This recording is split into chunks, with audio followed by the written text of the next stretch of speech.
hô lúc mùa nhô có trời gió nhẹ chỉ mùa lạnh cửa dài nhô đùa về đùa có trai nhô sâu chữ Giêsu lớn đủ nhô đưa tao lùi tao lên sủa tu để xa uống cao của sự chữ Giêsu.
Chữ Giêsu dù hô lúc mùa nhô có trời gió nhẹ chỉ mùa lạnh thở dài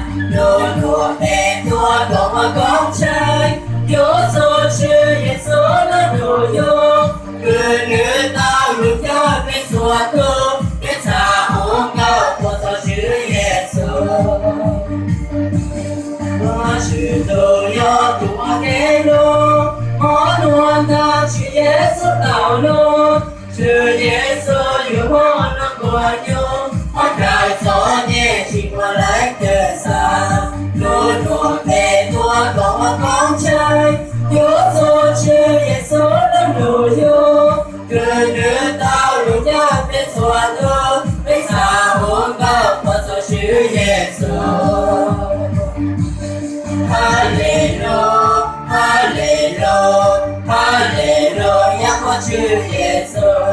Hallelujah, hallelujah, hallelujah có chữ Giêsu.